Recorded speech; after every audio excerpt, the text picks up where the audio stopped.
അപ്പോൾ അതേ ഒരു IFFKയിൽ മലയാള സിനിമകൾ ഒരുപാട് ചർച്ചയാവുന്ന ഒരു സമയത്താണ് ഒരു പുതിയൊരു സിനിമയുടെ സ്ക്രീനിങ് കഴിഞ്ഞ് നിൽക്കുകയാണ് എന്ന് തോന്നുന്നു. സ്വാഭാവികമായിട്ടും വളരെയധികം സന്തോഷമുണ്ട്. നമ്മുടെ നെക്സ്റ്റ് മന്ത് റിലീസാകാൻ പോകുന്ന സിനിമയാണ്.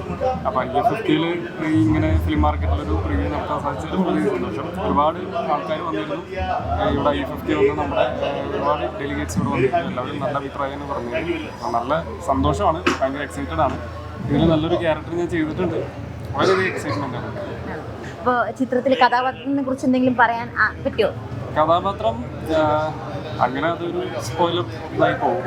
പറയാൻ ഡയറക്ടർ ഒരു അനുമതി തന്നിട്ടില്ല. ഓക്കെ, അപ്പോൾ എന്തെങ്കിലും ഇത് ഫസ്റ്റ് മൂവിയാണ്, എന്തൊക്കെയാണ്? ഞാൻ ഇതിനു മുമ്പ് കുറച്ച് സിനിമകൾ ചെയ്തിട്ടുണ്ട്. ഇത് എൻ്റെ ഒരു 11-12ാമത്തെ മൂവിയായിട്ട് വരും. ഇതിനു മുമ്പ് ഇപ്പോൾ ഈ ഡയറക്ടർ അനുരാൻ സാറിൻ്റെ തന്നെ കള്ളം സിനിമ ചെയ്തിട്ടുണ്ട്. പിന്നെ ലാസ്റ്റ് റിലീസായത് എനക്കെന്തിൻ്റെ കേടാ റൂട്ട് നമ്പർ 17 എന്ന് പറഞ്ഞൊരു തമിഴ് സിനിമയാണ്.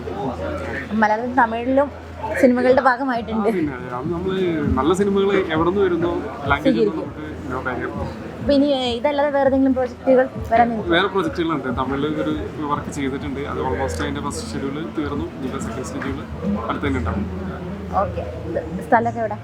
ഞാൻ തൃശ്ശൂരാണ്. തൃശ്ശൂർ കൊരട്ടിയിലാണ് എൻ്റെ സ്വദേശം. പിന്നെ അൻവാമേട്ടൻ്റെ ഏറ്റവും അടുത്ത സുഹൃത്താണ്. ഞങ്ങളൊരു കമ്പനി ആർട്ടിസ്റ്റുകളാണ് മൊത്തം. പുള്ളിയുടെ എല്ലാ പ്രൊജക്റ്റിലും ഭയങ്കര കംഫർട്ട് ആയിരിക്കുമല്ലോ. പിന്നെ ഭയങ്കരധികം കംഫർട്ടാണ്. അത്രയ്ക്കധികം സപ്പോർട്ട് ചെയ്യുന്ന ഭയങ്കര കൂളായിട്ടുള്ള ഒരു പേഴ്സണാണ്. അപ്പോൾ കഴിഞ്ഞ പടത്തിൽ വർക്ക് ചെയ്ത അതേ ക്രൂ തന്നെയായിരുന്നു നമ്മുടെ ഈ പടത്തിലുണ്ടായിരുന്നത്. അപ്പോൾ ലൈക്ക് ഫാമിലി പോലെ തന്നെ നമ്മൾ ഷൂട്ടും കാര്യങ്ങളൊക്കെ നടത്തുന്നത് ഭയങ്കര ഹാപ്പിയാണ്. ഇപ്പോൾ കൈലാഷേട്ടൻ്റെ കൂടെ വർക്ക് ചെയ്തില്ല ആ ഒരു എക്സ്പീരിയൻസ് ഒക്കെ? കൈലാഷിൻ്റെ കൂടെ ഇത് എൻ്റെ ഇപ്പോൾ 3ാമത്തെ ഫിലിമാണ്. അദ്ദേഹം അതുപോലെ തന്നെ ഭയങ്കര കൂൾ പേഴ്സണാണ്. നല്ലൊരു മനുഷ്യനാണ്. അപ്പോൾ പടം എന്തായാലും ഹിറ്റ് അടിക്കണം. എല്ലാവിധ സപ്പോർട്ടും വേണം.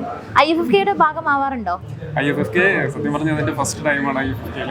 എന്നിട്ട് പോലും ഞാൻ രജിസ്റ്റർ ചെയ്തിട്ടില്ല ഇവിടെ വന്നത്. പക്ഷേ എനിക്കൊരു സിനിമ കാണണമെന്നൊക്കെ ഭയങ്കര ആഗ്രഹം ഉണ്ടായിരുന്നു. ഇവിടെ വന്ന് ഈ ആംബിയൻസ് ഒക്കെ കണ്ടപ്പോൾ സ്വാഭാവികമായിട്ടും IFFK വരുന്ന സമയത്തൊക്കെ എന്തെങ്കിലും വർക്ക് കാര്യങ്ങളൊക്കെ ഉണ്ടാവും. അത് വരെ ഒരു വർക്കും ഇല്ലെങ്കിലും ആ സമയത്ത് എന്തെങ്കിലും വർക്ക് ഉണ്ടാവും. അങ്ങനെയാണ് ഇപ്പോൾ കഴിഞ്ഞ 2 വർഷത്തെ IFFK ഇങ്ങനെ മുടങ്ങിപ്പോയത്. നെക്സ്റ്റ് ഇയർ തൊട്ട് തീർച്ചയായും വരണം. അപ്പോൾ ആ ഒരു വൈബ് കിട്ടി കൊണ്ട് ഭയങ്കര ഒരു വൈബ് തന്നെയാണ്.